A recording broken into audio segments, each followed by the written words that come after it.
Welcome to Desire. We take in the newest collection from British fashion wunderkind Stella McCartney. We step onto a luxury yacht to party with Martin Scorsese, before coming home to a house that thinks for itself and checking out what's in store on the luxury gifts market. But first, many people dream of opening their own art shop, but Mike Turner and Jacqueline Norris have done just that. In the tranquil English town of Eton, Jam is a major centre for contemporary craft. The couple set the shop up to focus on three main areas: glass, ceramics and jewellery. There's very few galleries like this around. I mean, even in the London area, there's only three independent craft galleries. And really, of this quality across the country, there's probably only about 75. So there really is a sort of paucity in the market. At the moment, their rear gallery is exhibiting contemporary glass products. Their colour, beauty and individuality make them highly desirable. Some have come from established British artists, while new talent is actively encouraged. We tend to try and focus on the sort of newer entrants into the market. We go around the degree show, we look for people the up-and-coming graduates. But often you'll find with the makers we have here, they may have only been working independently between up to 5 years or something like that. That's not to say we don't want established makers, but they are actually catered for in other galleries, and we feel it's good to give these young people a range. Within the store, there's a whole range of items ranging in taste and style. Jewellery with a modern look and feel sits next to individual ceramic art. A sort of local person who's looking for a special gift for a wedding or an anniversary or something. There's the foreign visitor who, can pick up a bargain because this sort of work is much more expensive overseas. Another major market is young UK professionals looking for something individual and unique to spice up their homes. Now people want something that's different. They don't want the mass-manufactured item.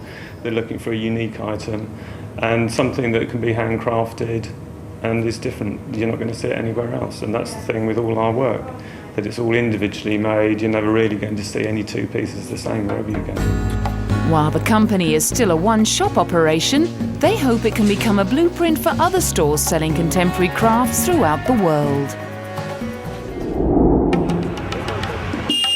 If exotic jewels are more to your taste, how about a trip to India to soak in an exhibition at the third largest museum in southern Hyderabad?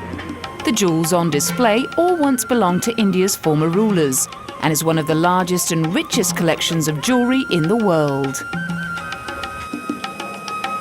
The exhibition comprises 173 stunningly beautiful precious gold and diamond jewels, studded with precious stones and including the rare 184.75 carat Jacob diamond. State-of-the-art anti-burglary alarms, laser beams, closed-circuit cameras, along with a host of other security gadgets, were set up to ensure safety. Armed commandos of the Central Industrial Security Force and scores of Hyderabad police personnel have the unenviable job of guarding the collection. It's collectively priced at a jaw-dropping $4.4 billion. The Jacob diamond, which alone costs around $8.7 million, is about twice the size of the Koh-i-Noor and was named after Alexander Jacob, the Nizam's mysterious confidant. The seventh and last Nizam of Hyderabad found the duck egg-sized diamond hidden in his father's slippers, and he used it as a paperweight. Weighing approximately 184.7 carats, the diamond is a sheer delight for visitors. The glittering array, dripping with emeralds and pearls, turban ornaments and scabbards studded with precious stones, is still an enduring reflection of the extravagance and opulence of Indian Maharajas, who love to flaunt their fabulous jewels. Orchids, the most mysterious and exotic of plants, have always exerted a powerful fascination. Now they're being celebrated in an orchid exhibition that's just opened at one of Britain's most celebrated gardens. The Royal Horticultural Society garden at Wisley in Surrey calls this an orchid fiesta, It's a series of demonstrations, tours and displays highlighting the enduring fascination with the plant. The garden is displaying just some of 25,000 varieties of naturally occurring orchids, including some of the most precious species from around the world. There's a wonderful variety of colour, textures. I think if you look at some of the flowers and you actually see, they almost look like a painted work of art. They don't look real. The colours don't look real.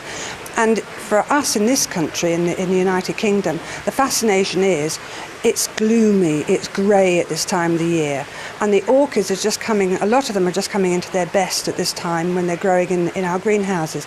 So it's an explosion of colour. It's almost like having the tropics or the Andes in your own house or your own greenhouse, depending on where you're growing them. For centuries, the orchid has been seen as a symbol of love, luxury and beauty. At the start of the 18th century, orchid collecting was an established craze. Entire forests were stripped of millions of orchids. Although unregulated collecting of orchids is now banned, the RHS is still keen to encourage visitors to grow them. From the horticultural point of view, we're really wanting more people to be introduced to orchids. I think people think that orchids are very specialised. Yes, it is specialised, but anybody can have a go at growing an orchid. It's no more complicated than growing any other pot plant, to be honest with you, once you know how to look after them. So it's really, as I said, to introduce more people to growing orchids, the beauty of them and the fascination of them. The RHS believe those who come and enjoy the orchids at Wisley will get a passion for these wonderful flowers and enjoy the beauty and serenity they evoke.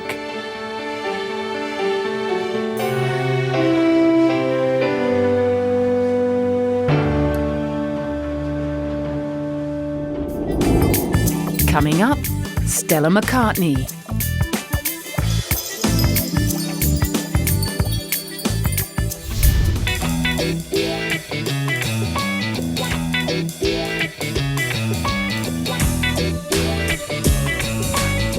British designer Stella McCartney is riding high. Her recent collection for Swedish high street retailer H&M was a sellout. She's launched a new tennis range with Adidas, and her own label is on course to turn a profit. Not surprisingly, her latest autumn-winter ready-to-wear collection oozed easy confidence. Born and raised in London, Stella McCartney graduated from Central St Martin's in 1995. Her final year collection had the rare accolade of being bought by influential stores such as Browns, Joseph, Bergdorf Goodman and Neiman Marcus. She launched her own line immediately on leaving college.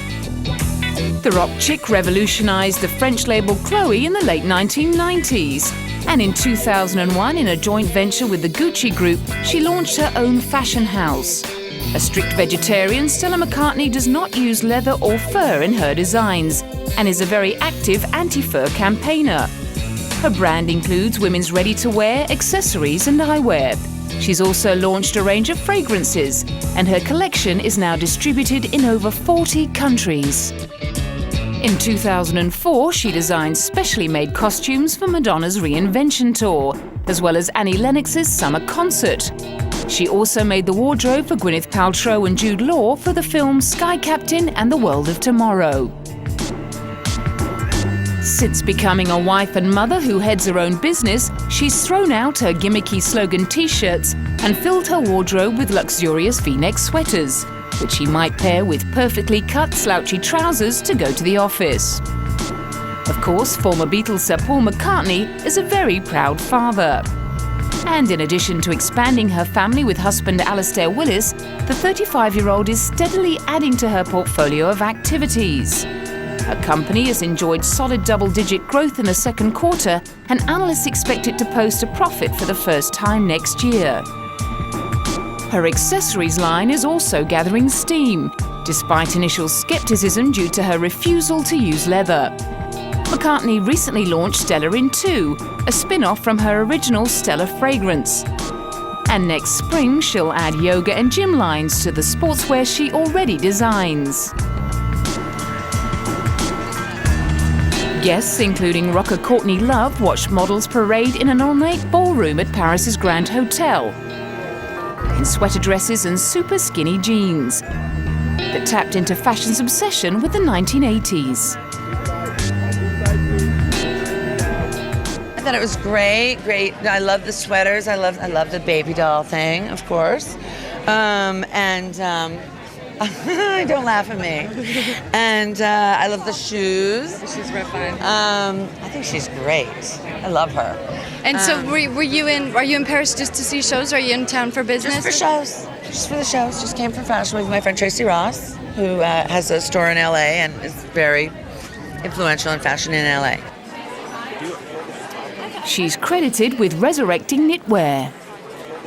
I just think that you can do a lot with knitwear, and I don't think that people really utilise the versatility of knitwear enough, and I get really excited by it. So I think it's got a great way of moving. It's very rich, to me. Just it's such a luxurious way of making clothes, and I like wearing, instead of just wearing a dress and a jacket, I like wearing a big sloppy knitwear. It's almost like wrapping yourself in a big cashmere blanket, but you can wear it as a coat.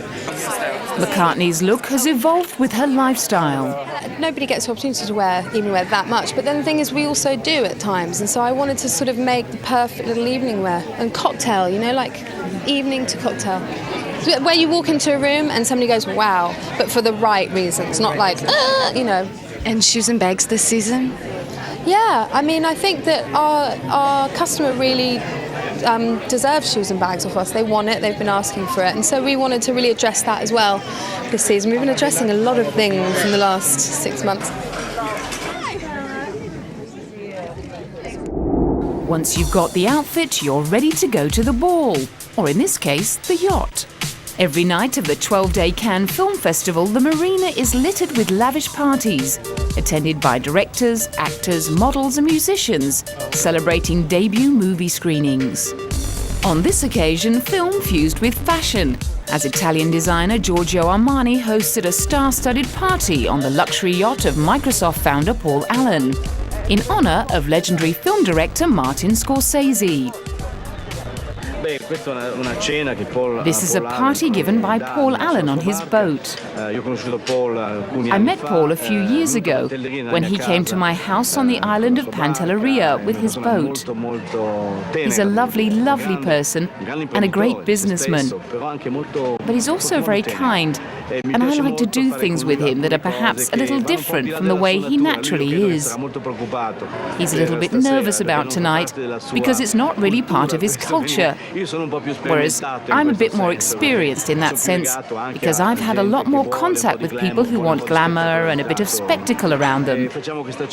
This party is above all in honour of Martin Scorsese, and I hope it will be done somewhat in the Armani style. Giorgio Armani has had a long association with the movies, designing costumes for iconic films such as American Gigolo. He's been a long-time friend of Martin Scorsese. Not only has the director appeared in commercials for the designer, Armani himself has been the subject of a 20-minute documentary written and directed by Scorsese. His party on Cannes Marina boasted an impressive guest list, including stars from Scorsese's highly acclaimed film Gangs of New York. Heartthrob Leonardo DiCaprio arrived first and was hounded by photographers, as was his co-star Cameron Diaz. Other guests included actresses Emily Watson, Gina Gershon and supermodel Mila Jovovich. And of course the guest of honour himself, Martin Scorsese. And it's Marty to all his close friends.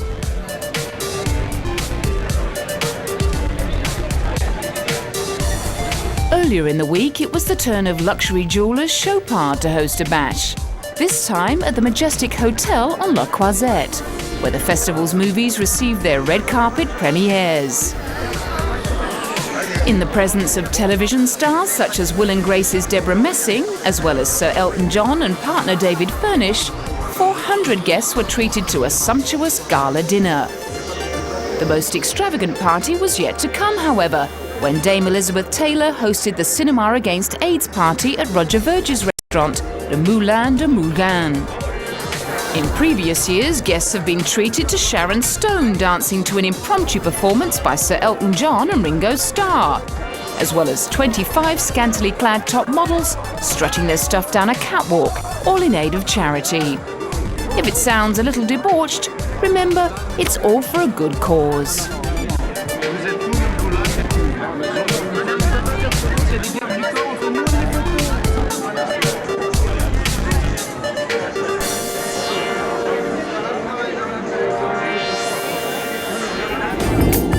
Coming up, a home with a mind of its own.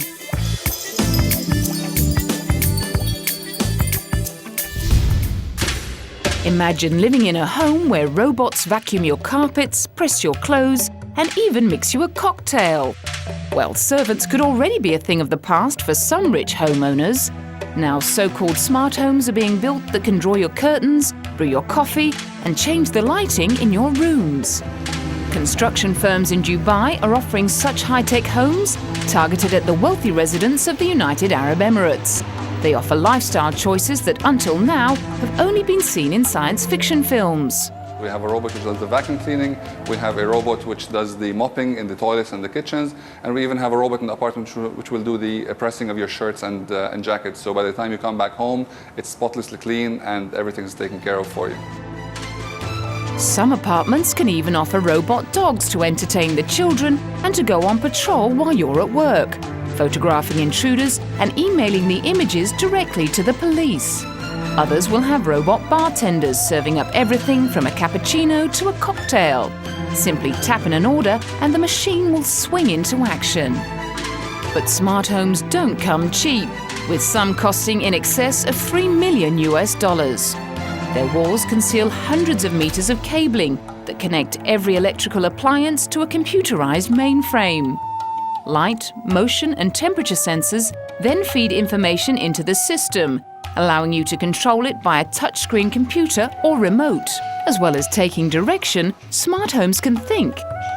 If we have the air conditioning on, for example, and there is a movement in the house, the temperature is kept at your comfort level.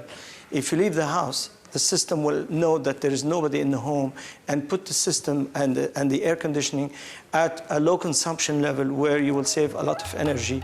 But perhaps the biggest lure for buyers is that smart homes can be controlled when you're out and about. Remote access technology allows you to monitor your home while you're away, or even contact it to prepare for your arrival. If you have a child sleeping in one of the rooms, through your PDA you can watch, you can see the child if he wakes up, if he makes any move and you want to go and check it. So you can do it whether you're in the house or you're outside the house. And also you can, through the remote, you can manage any of the applications. You can even start your coffee before you leave the office, or put your microwave on, or any other electrical appliance which is linked to the application. But what happens if the whole system breaks down? There's also a central control unit in the building itself, which can override any of the features that we will have in the building. So it won't be doomsday scenario where the building takes over control and it's actually trying to kill people like in one of the famous Hollywood movies. But it's actually a much simpler use of technology, which is integrating everything into one system, which can be switched off and on as per the requirement. But does everyone want a robot-controlled future? I think it's a good idea for working people, because at least they come home seeing everything ready for them. But if I'm not working, I wouldn't want to live in such an apartment, because I'll be living doing nothing practically, and we're humans, we have to walk and move. I'm not sure if I want people to have access to my email, or to know if I've got orange juice in the fridge, or my comings and goings, what time I arrive and leave. I'm actually quite a private person. Despite some people's reservations, an estimated 10% of Dubai's new buildings already incorporate some smart technologies. Of course, having a home that does all the housework for you gives you more time to do a little shopping.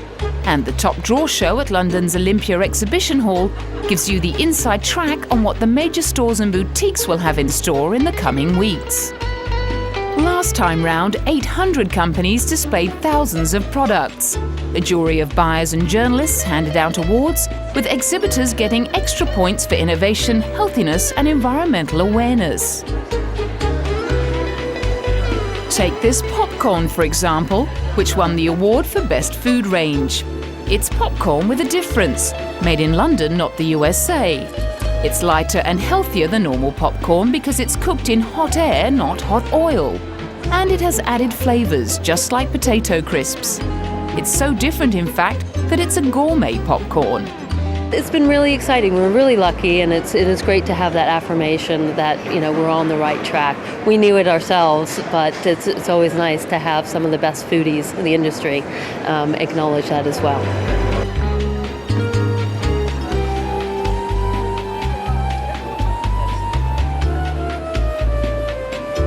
Many of the products, from handmade handkerchiefs to innovative tableware, featured the very best in international design, jewellery and fashion. But one of the most original exhibitors of all was promoting some of the simplest gift ideas. Maison Bengal is a small fair trade company, selling handmade houseware and bags from Bangladesh. The company's owner, Sheena Day, used to live there, working for a non-governmental organisation in family planning. She now goes back every year, travelling to outlying villages where she works closely with the women's cooperatives who make her products. The best-selling items are these jute baskets, which I bring in, and the best-selling ones of the baskets tend to be the natural ones that haven't been dyed. So basically the women who live in remote parts of Bangladesh go to the nearest market, buy raw jute, which is readily available. It's a sustainable crop that grows every year. They collect the jute, they bring it back to their village on foot, obviously. There is no public transport in the villages.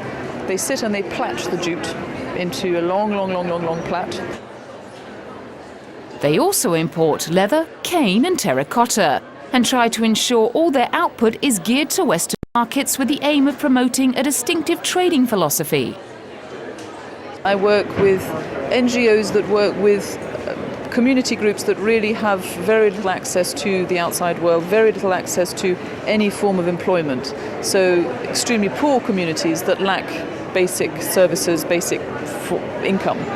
But what I found since living out there and working as I do, a lot of the producers have enormous levels of skill in crafts, in handwork, handicrafts.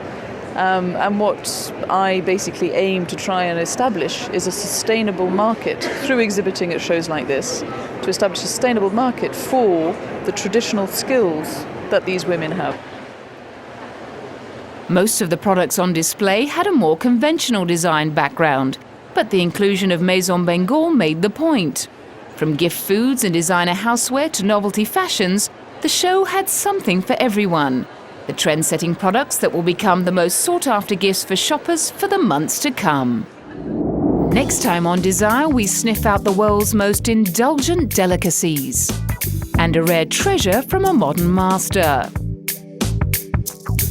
We bring you some sterling ideas for table dressing and round it all off with a taste of the world's most expensive ice cream.